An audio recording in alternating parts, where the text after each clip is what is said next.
In the tapestry of life, where every thread holds a story, America in black and white emerges as a haven for the voices echoing through the heart of our communities. In this podcast, we wade through the rivers of our collective experiences, celebrating the vibrant hues of change brought forth by the whispers of hope and the roars of action. It's more than just a conversation. It's a journey into the heart of our society, illuminated by the light of those daring to dream and do. Join us, and let your voice be the melody that guides us toward a dawn where every color finds its place in the masterpiece of our shared destiny. Together, let's paint a future brimming with the positives that dwell in our minds and the actions that shape our world. Good evening, family, and welcome to another episode of America in Black and White, where truth meets legacy and storytelling becomes a tool for liberation. Tonight, we're diving into a conversation that's as urgent as it is timeless. In a world that often tries to erase or distort the image of Black fatherhood, we're reclaiming it. In a system that undervalues our children's brilliance, we're reimagining education. And in a media landscape that too often silences our voices, we're amplifying them one op ed, one classroom, one family at a time. Our guest tonight is a man who embodies all three of those missions. Larry Smith is not just an entrepreneur, he's a builder of bridges between generations.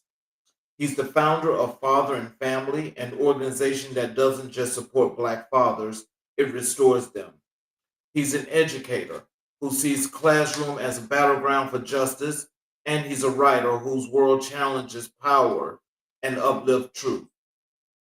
Larry's work is rooted in the legacies of W.E.B. Du Bois, Dr. Martin Luther King Jr., and Frederick Douglass, three giants who understood that liberation begins with literacy, leadership, and love. And tonight we'll explore how their influence lives on in Larry's journey. So whether you're a father, a student, a writer, or simply someone searching for purpose in a complicated world, this episode is for you. Let's get into it. Ladies and gentlemen, I want to introduce you all to Mr. Larry Smith. Hello, sir. Mr. King, I'm fine. How are you, sir? I am excellent. Um, Welcome to the show, and I'm glad to have you here as a guest. Blessed to be here. I really appreciate that. I mean, very humbled by your introduction. One quick correction: I'm not the founder of Fathers and Family Center. I am president and CEO. We've been around for 32 years. My predecessor is Dr. Wallace McLaughlin. He was there for 29 of our 32 years. So I'm just the second president and CEO of the organization. Okay. Um, Sorry about that. I appreciate no, that's fine. I appreciate the promotion.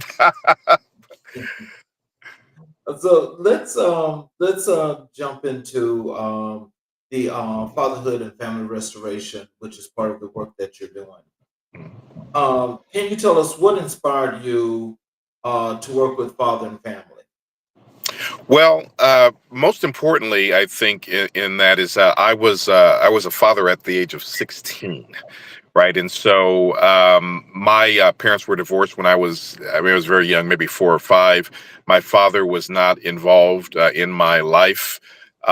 He was, by all accounts, was a good man, but not a good father, frankly. And I don't mean that in a disparaging way. It's simply a fact.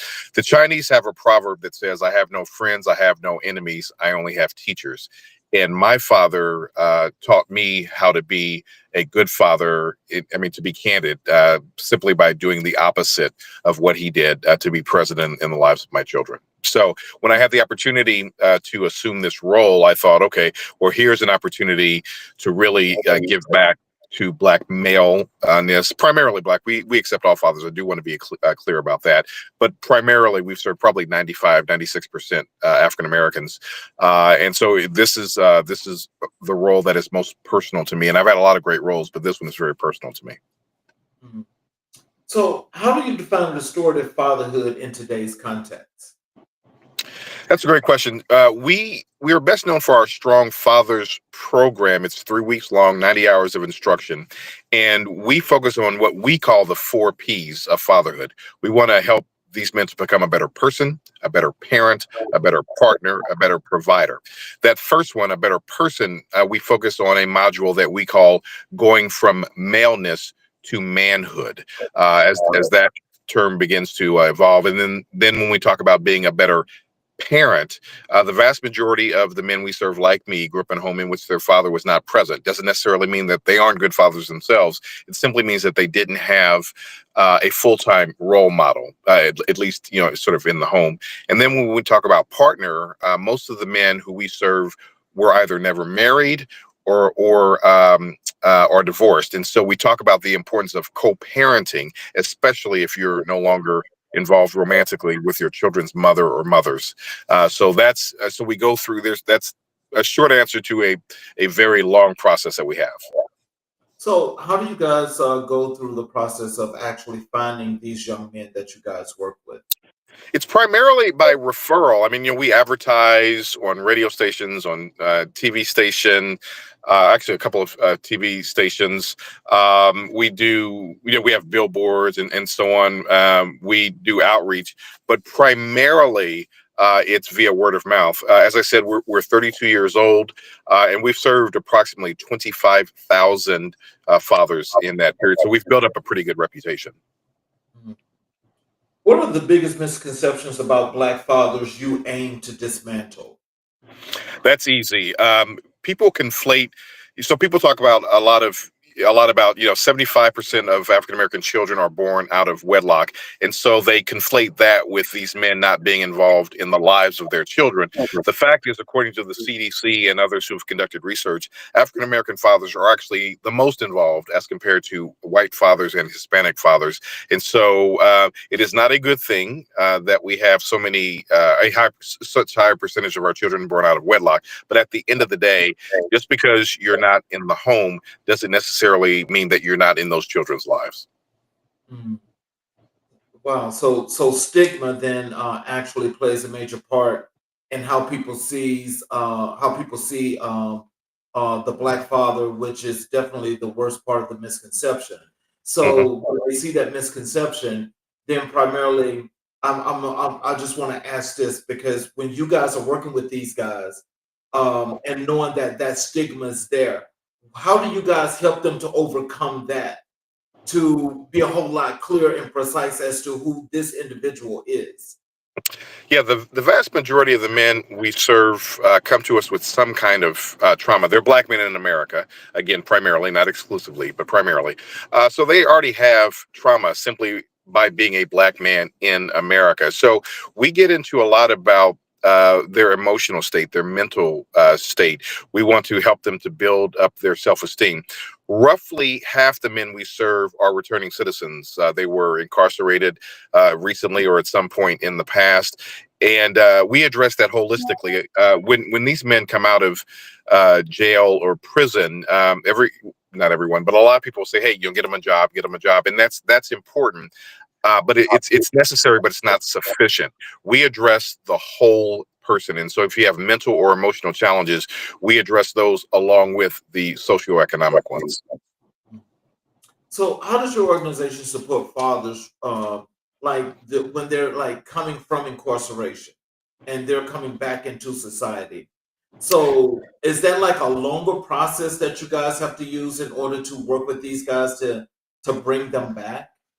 It depends. So we do make sure that we connect them with professional help if they needed mental and emotional help. And as you well know, mental getting help with mental health is still a stigma in the African American community. I do believe personally that that's beginning to change somewhat, which I think is extremely important. But we do something that we call a warm handoff, right? We don't just give them a list of mental health providers. We do case management. So we follow up with them to make sure that they're going to their appointments and so on. So we have trusted partners to help us with that. Wow, man, that's an interesting program. Mhm. what role does storytelling play in healing this generational trauma? Storytelling is crucially important. I mean, even if you go back to our roots in Africa, when it comes to the griots, the storytellers, crucially important. And so, yeah, we there's a lot of storytelling both from our instructors, but then from the men themselves. We want to ensure that their voices are heard because, in many ways, the voices of Black men are ignored or suppressed in our society. And so we make sure that we let those voices be heard. So, how do you engage mothers and extend families in your and extended families in your program? Yeah, I do want to emphasize that it's fathers and families center. And so the women, wife, ex-wife, girlfriend, ex-girlfriend, plays an important role in this. And so I'll give two specific examples. One is everything that the men are eligible for, the woman who is the mother or mothers of their children are eligible for. So, for example, at graduation, they have three options and they can overlap. One is to apply for a job with our 30 or so employer partners. A second is to go through certification training. So that's all the skilled trades, forklift driving, CDL, apartment maintenance, construction. We pay about $250,000 a year to send these men through that. Well, the I'll call them their partners. Their partner is eligible for any of that. If they didn't graduate from high school and they want a GED, we'll get them a GED. Last year we had 19 men and one girlfriend who graduated with their GED. And I also should say, even for that first part of the program, Strong Fathers program, we don't charge them anything. In fact, we pay the men to come to our program. Right, because their average income when they get to us is just about $11,000 a year. A year, so we don't charge them anything. But at the end of the day, every benefit that the we call them our clients have, the mother of their children is also eligible for. Oh, wow. So, are you guys just in the one state, or are you guys in multiple states? As of today, we're only in Indiana. However, my goal is to grow us statewide, regionally, and then nationally. Mr. King, I was an athlete all my life. As I like to say, many years and many pounds ago, I was an athlete. I was very, very competitive, especially in track. I was a two-time All-American. I was just shy of making the Olympic trials in the 400 meters. So I'm a competitive person. So for me, second place, as I used to say, is just the first loser, right? So I want us to be the largest organization of our type in the country so we can serve as many men as possible. One of the things that I say to our team is, for us, the bad news is the same as the good news, which is our services are needed everywhere. Mm. You know, I mean, like, I tell you, I think a program like what you guys got is like basically it should be a model because Hmm. when you just think about, many places and some situations, I guess, are just different. Maybe different states are just different. But Hmm. with a program like what you guys have, how did you guys come up with the basis of actually establishing this program? Because I've never heard anything like what you guys do, which I think is really awesome. Well, I appreciate that, and this is really the brainchild of my predecessor, Dr. Wallace McLaughlin. He's actually from a small town in Georgia. The name escapes me at this point, but he had a vision for this organization. He is a brilliant man, semi-retired now. He's actually a pastor as well. Earned his MDiv from Harvard University, PhD from Purdue University. So an extremely intelligent, well-educated Black man who has always had a heart for children. Because at the end of the day, you mentioned Frederick Douglass in your introduction, one of my heroes, certainly. And he said that it is easier to build strong children than it is to repair broken men. And so ultimately, what we're trying to do is affect children. Our mission statement is to equip fathers and empower families so that children thrive, right? So we're trying to affect the lives of children. And so, the program has changed a little bit since I took over 3 years ago, but the core is still there in terms of what he built. So, can you share a moment when you saw a father's transformation firsthand? Absolutely. It's funny you mentioned that. So just this morning, and I'll be posting this on social media in the days to come. I was in my office, which I rarely am. 70% of the time I'm outside the office, but was in my office this morning and had someone stop by and said, "Hey, Mr. Smith, we have one of our graduates come. A young man came. Jordan is his name."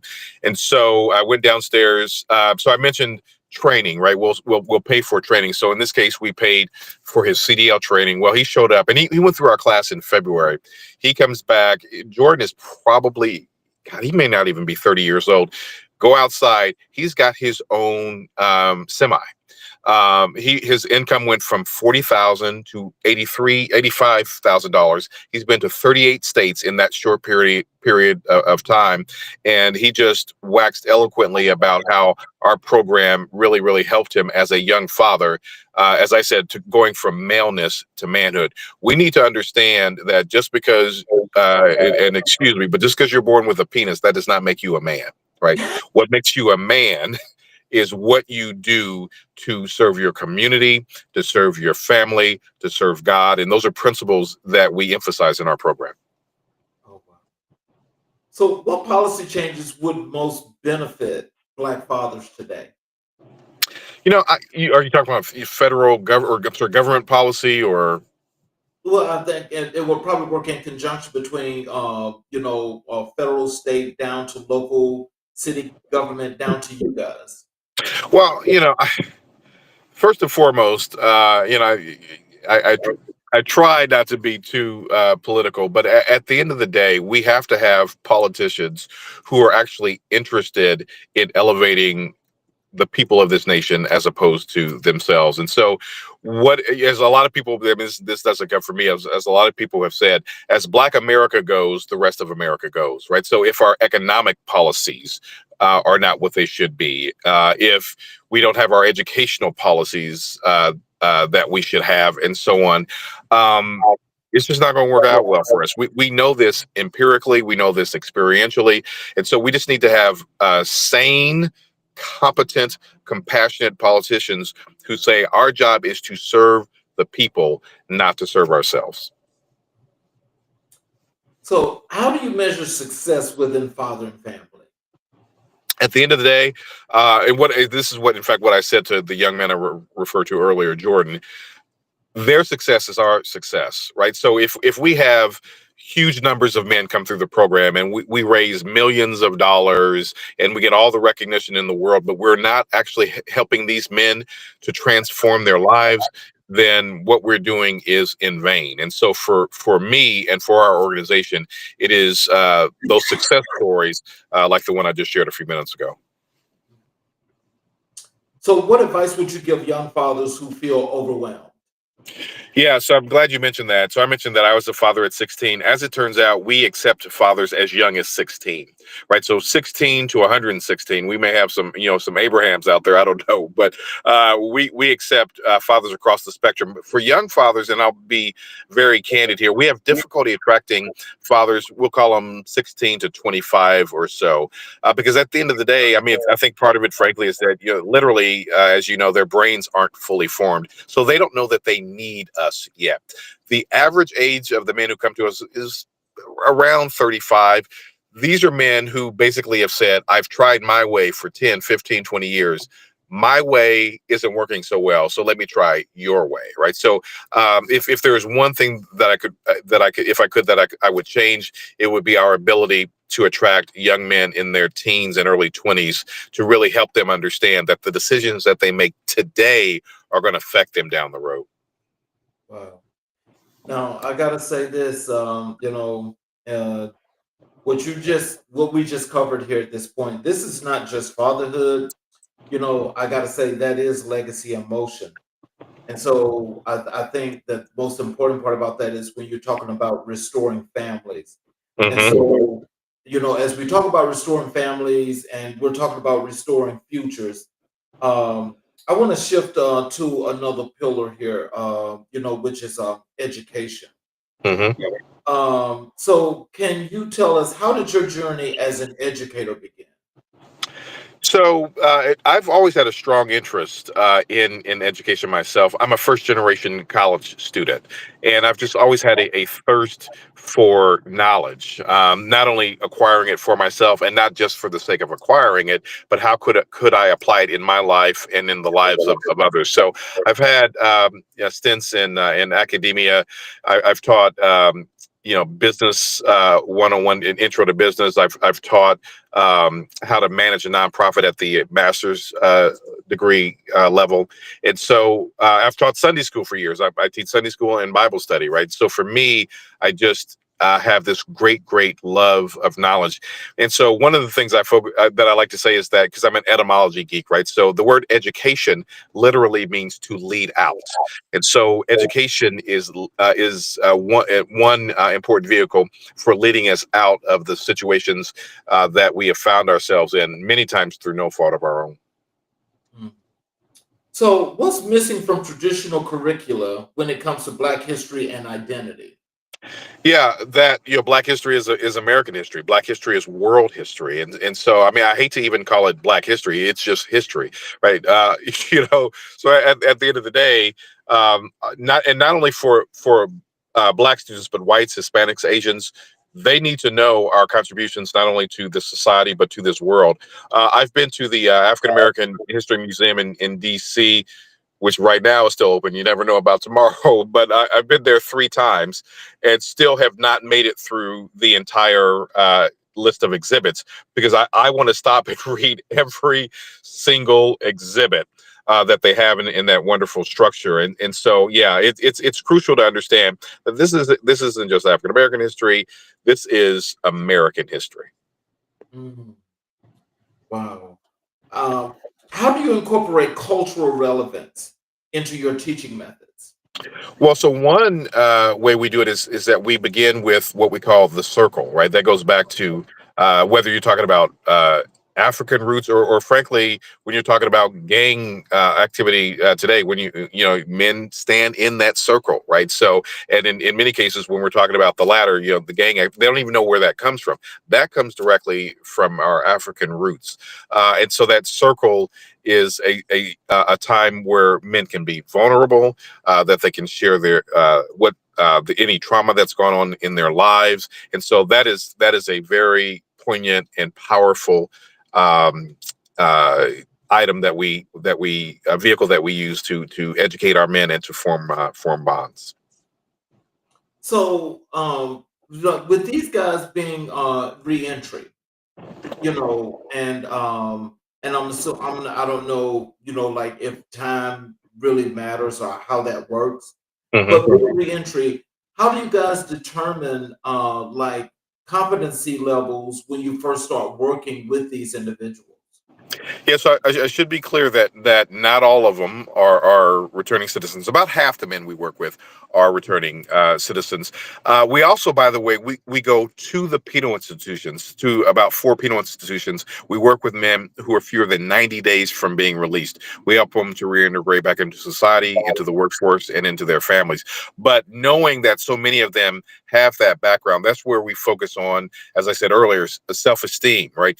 None of us is the worst thing that we've ever done, right? And so, as I say to our team at Fathers and Family Center, our job is to love these men, not to judge them, right? So we all have things that we've done that we're not proud of, and in some cases, some of them they've committed some pretty serious crimes, but the fact that they've shown up, because you have to be there voluntarily.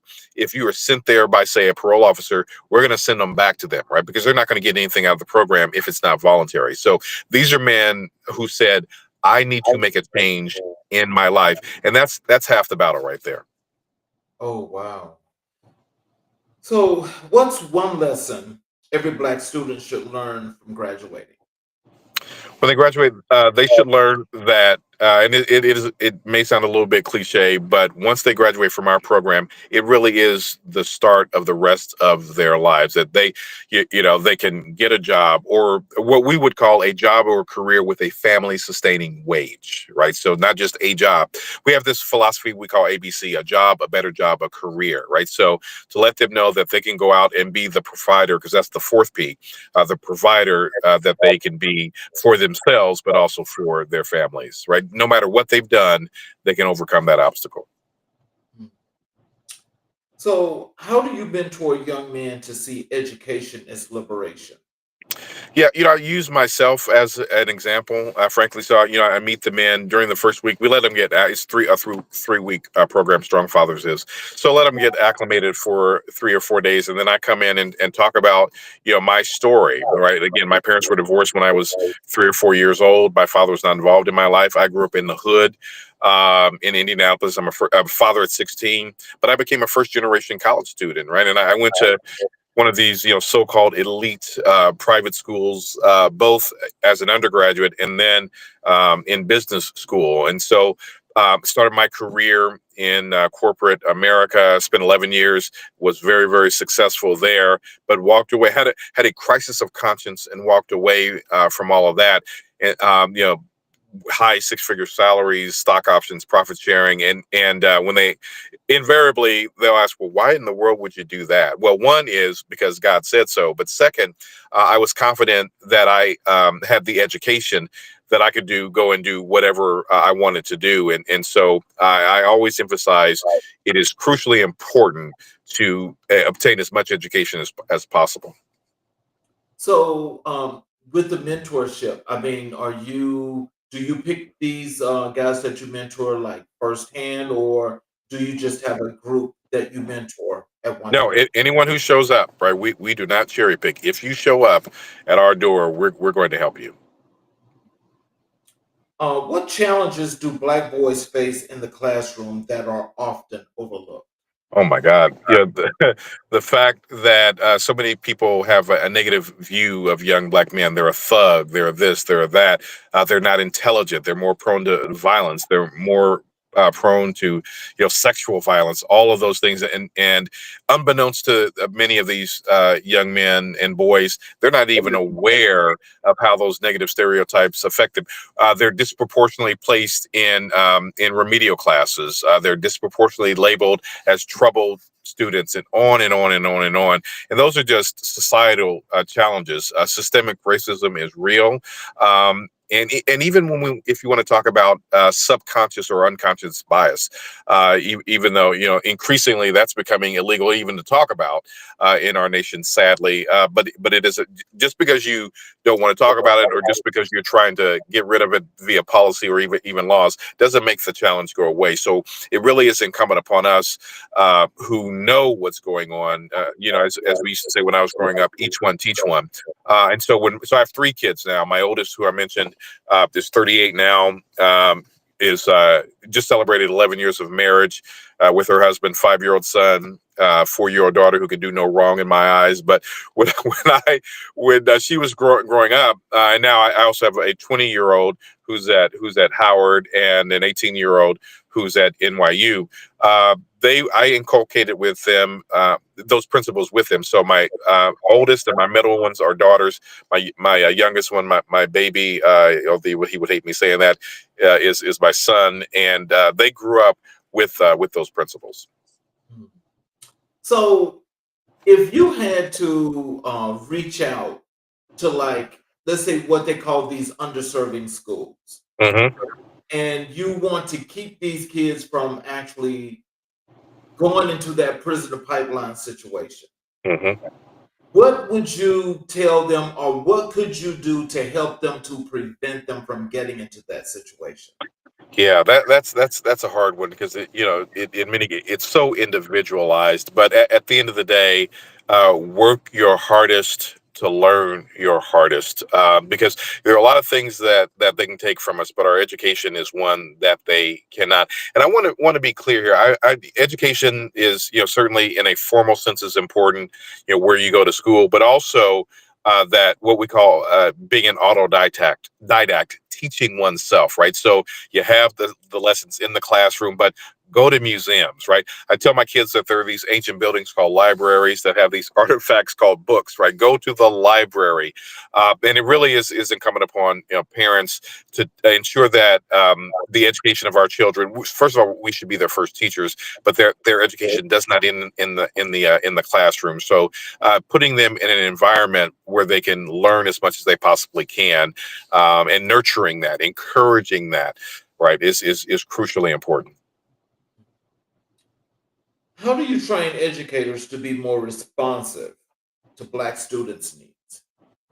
Yeah, so I don't have a lot of contact with educators sort of individually, but I do try to do that through my column, right? So I write a weekly column for the Indianapolis Recorder, which is the third or fourth oldest Black newspaper still in existence in our country. So I write a weekly column. Been doing that for about a decade, and so I do emphasize in that, you need to see these young men, these young women as human beings who are worthy of respect, who are worthy of God's love, and who have all the potential. It was funny. I was talking to a couple, Black couple. They've started something called the Performing Arts Conservatory, and when their daughter, who's is grown now, but when she was in elementary school, she was talking with her mother about something. And she made this comment. Her daughter did. She said, "Oh, don't worry about it, mommy. I'm not a good math student."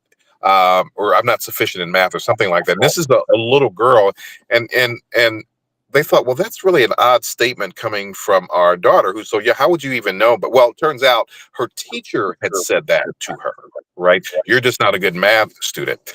Well, fast forward, this young woman graduated from college with honors in math, right? But those messages that we receive from the external world can really pollute our minds. And so it's really, really incumbent upon parents to dispel all of those negative things that they're going to hear about themselves as Black people. So that parents have just a crucial role. So educators, yeah, that's important. But more important is getting to the parents to make sure that they understand the importance of their role as teachers. So, what's your vision for community based education? Community-based education, I think with the church, with nonprofits, with libraries, it does. I know, and everybody knows this and says this, but it's because it's true. It really does take a village, right? Go to the museum here in Indianapolis, and of course I'm biased, but we have the world's largest and best children's museum. It has an unbelievable exhibits, right? So I took my kids there. I take my grandchildren there, right? So that's just another, and that's, learning in a fun way, right? In this children's museum right now, they have this wonderful exhibit where they feature both fictional characters and real life characters, and so, for example, they have some of the actual costumes from Black Panther, right, in this exhibit, right? They have a lot of clothes or costumes from actual historical figures and so on. So crucially important to expose children to this rich history that we have, again, outside the classroom. Now, tell me what is your take on, like they have the public schools and now they're going crazy now with these charter schools. Mhm. I mean, what would you say? What is your opinion if we basically went back to this old time of actually creating our own schools, educating our own children? I think that's crucially important. I mean, you mentioned charter schools, and Indianapolis, along with Louisiana and some other places, really we're ground zero for charter schools. And I always tell folks, for me, I'm not pro charter, I'm not anti charter, right? I'm pro good schools, period. So public, private, parochial, charter, traditional public, if it is doing its job to educate children effectively, then I'm for that. I don't want to just dismiss a whole category of schools because there's some of the there are a couple of charters here, probably more than that, but at least two that I'm aware of that are Black run, right? And so that's fine. But at the same time, it takes a lot of money to open and run a school, and so sometimes people will launch schools and they have a grand vision, but they don't have the grand finances that go with it, right? And so I just always suggest to people, do your research, and send your daughter, your son to the school that makes most sense, that has a record of success. But that makes most sense to them, right? Some are more, even militaristic and rigid. Some are more for, kids who are free spirits. So know the personality of your child, know the learning style of your child, do your research, and then send them to the appropriate school. So, how do you balance academic rigor and emotional intelligence? Well, I think they go hand in hand, right? I mean, I know some brilliant people who can't really relate to other folk, and that's a cross race, right? That's not a racial thing at all. And so, social, we call it, social and emotional learning, SEL. Some folks in our country think that's some backdoor into critical race theory and all this. It's lunacy, absolute lunacy. Social and emotional learning helps children to become a well-rounded person, how to deal with their emotions, right? And so, I just social and emotional education is simply education, right? That's exactly what it is. Not only again for the classroom, but for life. And so, I think that is absolutely crucial. If you're not mentally and emotionally, and I would argue as a Christian, spiritually healthy, then I don't care how smart you are, you're probably not going to do well. So, you mentioned, let me ask you this because you mentioned something that actually stuck in my mind here when you mentioned critical race theory. Hmm. Why do you think people have this issue about critical race theory where everybody's got this different interpretation and it seems like nobody has it right? Well, there's a person who said, I love the poorly educated, right? And God knows they love him. So if you just throw out red meat to people and they have no idea, critical race theory is not taught in elementary school. It's not taught in middle school. It's not taught in high school. It's taught in a beginning sense in college, but it's really a graduate level, uh, y- you know, ideology. You can trace it back to, Derek Bell, for example, who the late great Harvard Law School professor, who lost his job basically because he advocated for more black women on the Harvard Law School faculty. But critical race theory, if you think that CRT is being taught in your middle school, as my late grandmother would say, you got another thing coming. It's lunacy, right? But if you can, fear is an incredible motivator. Fear and ignorance are a lethal combination. And so when you can just throw out these terms and have no idea, there's something called the Dunning-Kruger syndrome, which basically means I am pontificating about a topic about which I know nothing. And we see that over and over again in our society, tragically. Yeah. Yeah, I think that's pretty horrible because I think those people that are actually and trying to argue about that particular topic, Hmm. it's actually become detriment to a lot of They people. don't know what they're talking about. They really don't. Yeah. What's your take on the school to prison pipeline and how do we dismantle Let me start with the second one, how to dismantle it. It's going to be very, very tough because our prisons, as you know, are increasingly privatized, right? They're a business.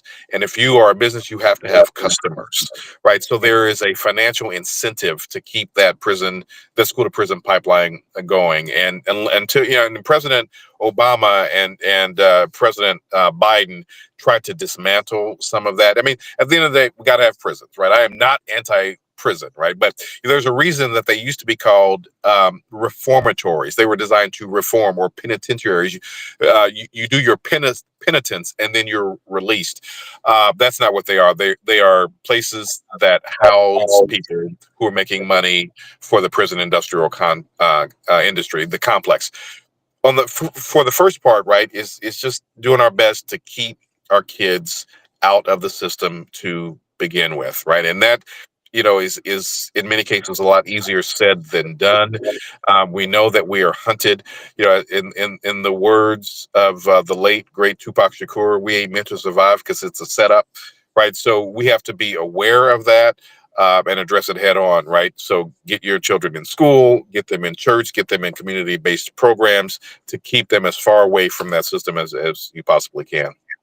Mm. Oh, so Rhea, from chalkboards to community boards. Hmm. Definitely, I like that. So let's go to this part of your writing where you write Hmm. your op-ed column. What led you to start writing op-eds? Well, my mother actually was a writer. She actually used to write for the Indianapolis Recorder. She was on staff. She covered crime and politics, and so I've just always had a love of writing that I inherited from her. And so I was asked about a decade ago to write, a weekly column, and I said, "Well, what top?" The editor at the time, I said, "Well, what topics would you like me for me to write about?" She said, and this was the editor in chief at the time. She said, "Write about whatever you want to write about." I said, "Really?" Okay. So I started doing it. Now my columns tend to focus on the intersection of race and politics.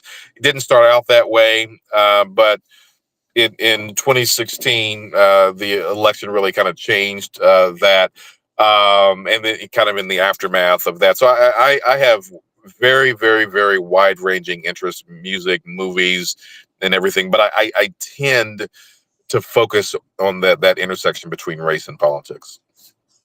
Can you tell us why? I think it's crucial. Again, it goes back to education. It's another way to educate people. We have extreme media consolidation in this country, which is dangerous for our democracy. More and more information, control of information in the hands of fewer and fewer people, and we saw that even regarding the situation with Jimmy Kimmel and Nexstar and all these, and the president suing ABC and CBS and all that. Well, these are companies at the end of the day, and they're trying to get as big as they can possibly be, and so that means acquiring other stations or other companies. And so this concentration of the flow of information in the hands of the few is just exceedingly dangerous for them. And I say that whether you're liberal or conservative or in the middle, we should have as many diverse voices, not just racially, but politically, socially. Spiritually as we possibly can, because that's what democracy is. And when you have that concentration, it's a dangerous thing. So I'm so proud to write for a Black independent newspaper. Now that's my next follow up, because my thing is what happened to black media is almost like we have like just totally dissipated. And Well, so it's expensive, right? yeah. Yeah, it's expensive. I mean, to run a new, because it's advertising dollars, right? And print is not a dead medium, but it's and there we do have the electronic version as well. But it is hard, and then you're competing and competing against these larger and larger companies.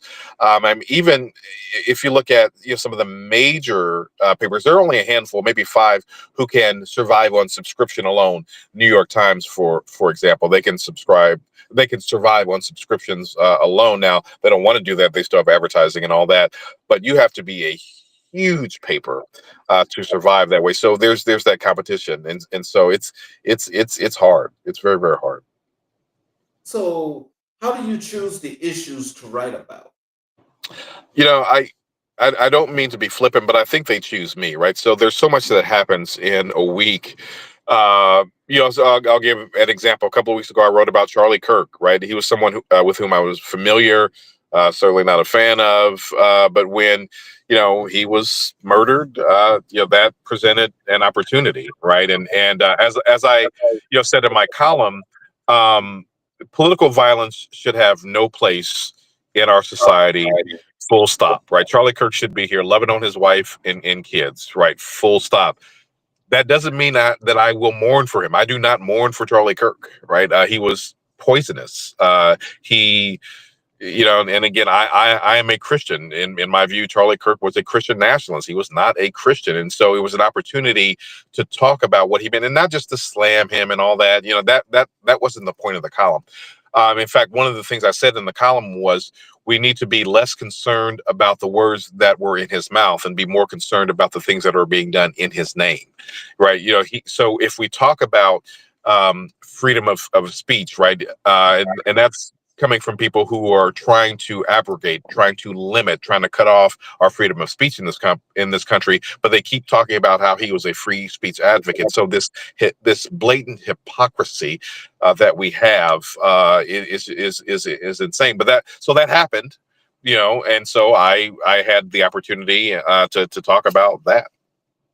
So, as a columnist, now Hmm. please help people to understand this for me. Hmm. What is the difference between an assassination and a murder? I think that is largely a political question. You might recall that several years ago, after the deaths of Biggie and Pac, Chris Rock talked about, he said Martin Luther King was assassinated, Malcolm X was assassinated. He said Biggie and Tupac, them, Negroes. He didn't say Negroes. Them Negroes got shot, right? And so, that's Chris Rock and his humor. But I think that it's making the point, right, that it's about perspective, your political perspective, and of course now he's making a joke out of it, but I think it's really the point. For me, Charlie Kirk was murdered, right? For those who were his disciples, people who believed him, he was assassinated. At the end of the day, it doesn't make a difference. He's not here, so you can call it whatever you want to call it. But I think we assign the term assassinated to people who we love and respect. That's what I think it boils down to. So, what's the most impactful piece you've published and why? Wow, I'm not being falsely humble here. I really don't know how to answer that question. I will hear from people sometimes who get very angry with what I write. Some people who really really like what I write. So for me, I couldn't tell you which individual column it would be, but for me, it's most impactful when it starts or continues a conversation about how we can make change for good in our nation and our world. How do you use your platform to speak truth to power? Yeah, I always like to say I start with the power of the truth, right? And so at the end of the day, nothing is going to be more powerful than the truth. In the words of Maya Angelou, you might write me down in history with your bitter, twisted lies, but still like the dust, I'll rise. So at the end of the day, we have to be willing to talk with two people in power with the truth. So yeah, we can talk about speaking truth to power, but to do that, we have to believe in the power of the truth. Mm. So, what advice do you have for aspiring Black writers and journalists? Read. Read. If you read, you will become a better writer. If you do not read, you will not become a better writer. I am a voracious reader. I love reading. I love education. And, Chat GPT can be a great, or whatever AI you want to use, can be a great and wonderful tool. But one of my fears is that it's going to take away people's ability to write and to write effectively. Eventually, it will kind of cave in on itself. It will collapse on itself, because there has to be a beginning point. There has to be a reference point to say, well, I want to write like Michael Eric Dyson, for example. So take this concept and write it. Create something that Michael Eric Dyson would have written. Well, okay, but at some point, what if Michael Eric Dyson, were never born, God forbid, big fan of his. But there has to be a beginning point. And if we don't learn those basics, which we do, I believe, through reading, but then also by continuing to write. Writing is an iterative process, which is to say, the more you do it, the better you will come. But if you don't read and you don't practice your craft, you're not going to be very effective at it. Unless that's just a gift that God gives you, would never count that out. But for most of us, we got to grind. So, how do you respond to critics who challenge your perspectives? I love that. Right. I mean, I want to be challenged. I mean, I mean that absolutely sincerely, because I don't. That's how you grow. At the end of the day, it doesn't even necessarily mean that we will agree.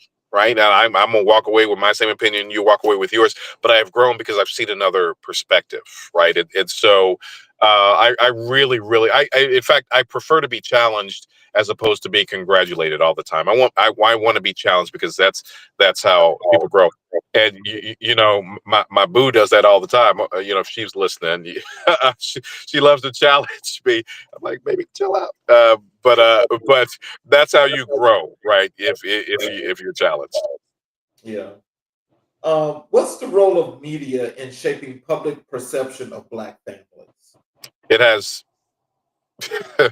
its role is too large in my view. And when you say media, I mean I'm going to include social media in that. It's something like I read a statistic that something like 50% people get 50% of their news today from social media, which is just scary to me. I mean, even when it is accurate, you only get this snippet, right, of a story, and it's the TikTokification of the world, and I think that's dangerous because not only do you spread a lot of ignorance. I was just reading a story today out of the UK where a woman whose daughter had cancer, but she didn't believe in chemotherapy treatment, and that young woman is dead now, right?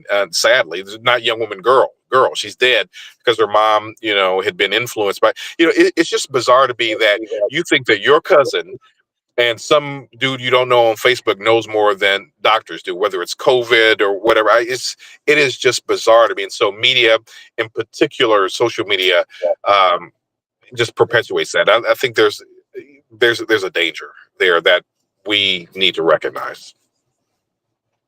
How do you balance vulnerability and strategy in your writing? That's a good one. Wow. I'd have to think about that. I mean, I try to. I think it begins with transparency, right? I just try to be transparent, and vulnerability. I think is incredibly important. That's one thing that we talk a lot about, at Fathers and Families Center. This notion again. What does it mean to be a man today? Well, if you think that I can't emote, I can't cry in public, and especially not in front of my children, and so on, that is we're trying to correct those kinds of ideas. So there's nothing wrong. It doesn't make you less of a man because you show emotions other than anger, right? So I think that's crucial, and so I try to reflect that in my writing. What's your process for turning lived experiences into public commentary? Yeah, that's another thing. That's another part of being vulnerable, right? I mean, so this is, I'll give you an example. I wrote a column, I don't know, maybe 2 years ago, and I don't even remember what the exact topic was, but it was basically, angry black man. And I said, damn right, I'm an angry black man, and this is why I'm angry, right? And so, you take that for what it is. I have reasons to be angry, and by the way, the person who sits in the White House is angry every day. Y'all don't seem to have a problem with that, right? I mean, so yeah, just be true to yourself. Be true to yourself. How do you ensure your writing reaches the communities who need it most? So the Indianapolis Recorder is a part of a network of I think about 200 black newspapers across the country, and we share stories with each other. It's funny. A friend of mine was in St. Louis a couple of months ago. He sent me a screenshot of my column in a black newspaper in St. Louis. I had no idea that it had appeared there. And here's the kicker: was it said our guest columnist. I had no idea that this column was even in their paper. So I had kind of a good laugh. And some of my friends got really mad. I was like, "Are they paying you for that?" But we're in this consortium of black newspapers where they share stories. So that's one way. Another time, I got an email from a friend who said, "Your column is in the New York Times." I'm like, "Wait, what?" And so I opened up. Sure enough, my column had appeared in the New York Times. And so once it's out there, the internet is the internet. Right, so it is what it is, and so to the extent that it reaches a lot of people, it's an honor for me. Oh, wow. Well, as you say, words do matter. And Hmm. when wielded with purpose, they become tools for justice. Hmm. When I talked with you, I was asking you about Black history, and I asked Hmm. you who were the most influential people in your life, your career, and you Hmm. told me W.E.B. Du Bois, Martin Luther Hmm. King Jr., and Frederick Douglass. Hmm. Can you tell us why are W.E.B. Du Bois, Dr. King, and Frederick Douglass are so central to your life's work?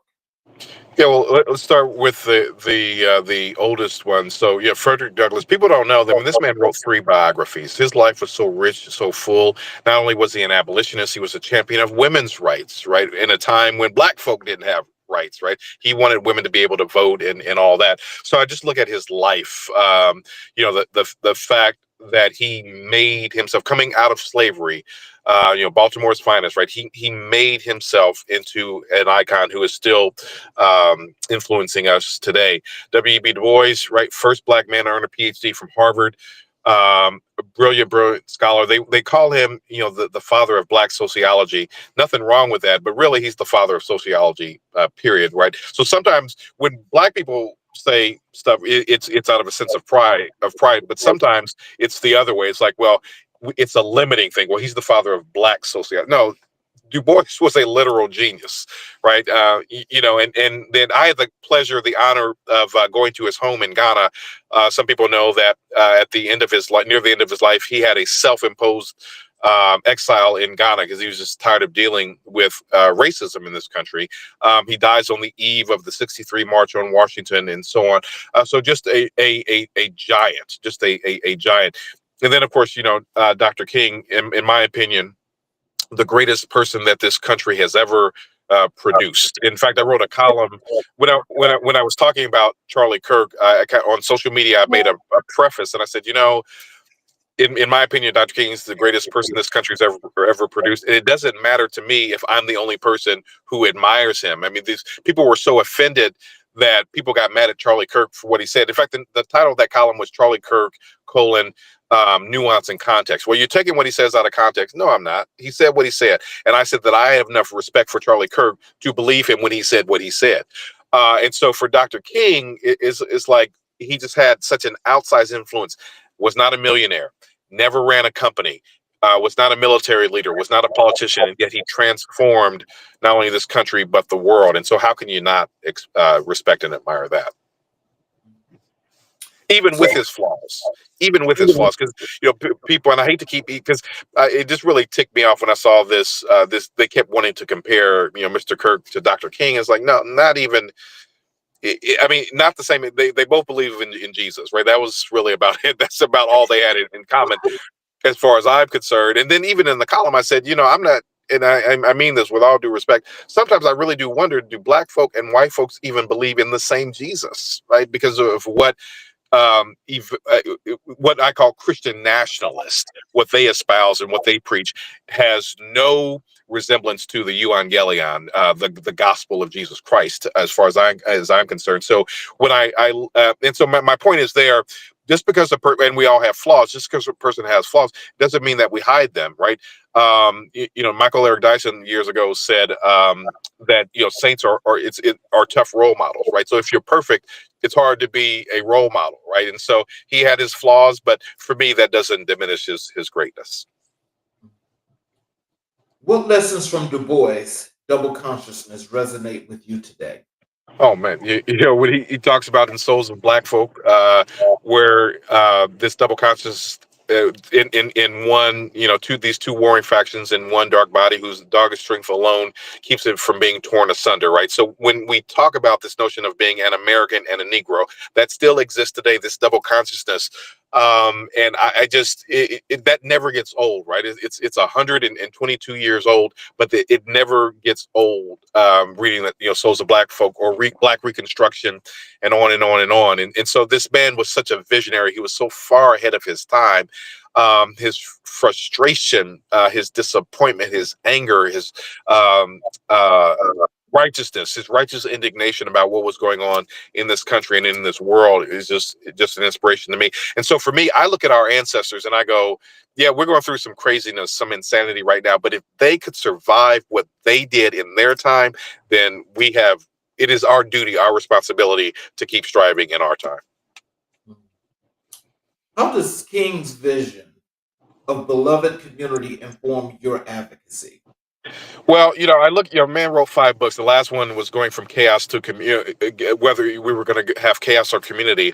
And right now it seems like chaos is winning. But He was always again a visionary. He talked about when people say, well, in X number of years, in 10 years, in 20 years, in 100 years, things will be better. And he talked about he called that the myth of time. There's nothing inherent in time that will make us progressive, right? It's only what we do in the time that we live that will make change either good or bad. And so when we talk about the beloved community, right now it seems that we're further and further away from that. But as I've written, at the end of the day, in my opinion, it is until white Americans have to decide that they're not willing to harm themselves to keep us down, because that's really what it boils down to, right? It is pathological. Not every white person. I'm specifically referring to our Christian nationalist friends and our racist friends. It's more important to them. I mean, when you say I'm willing to hurt myself if it keeps, and even if it's not conscious, even if it's subconscious,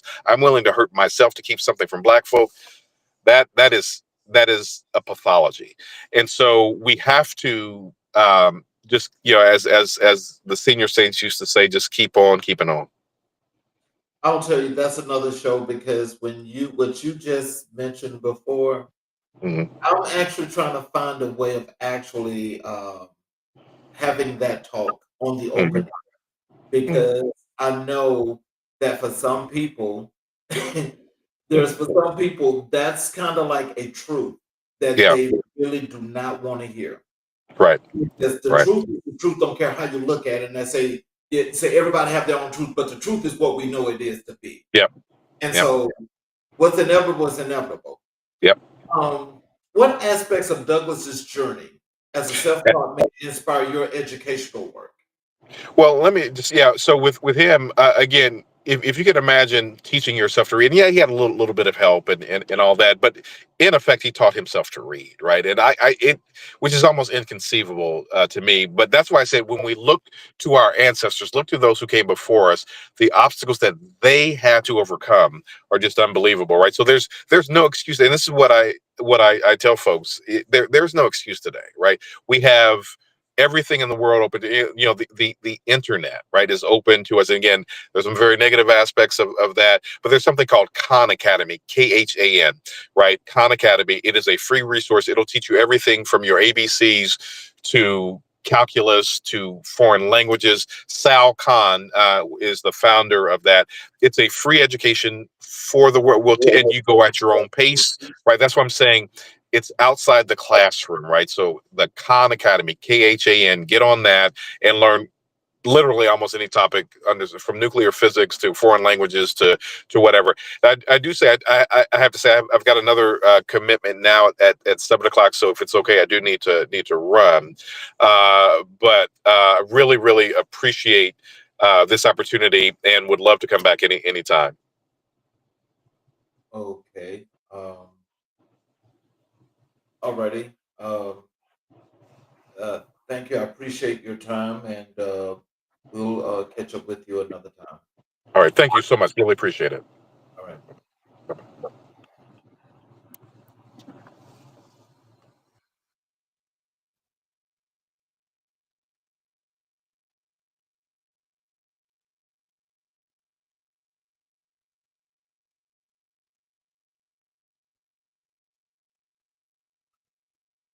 Thank you all for watching the show tonight. I want you all to have a great evening, and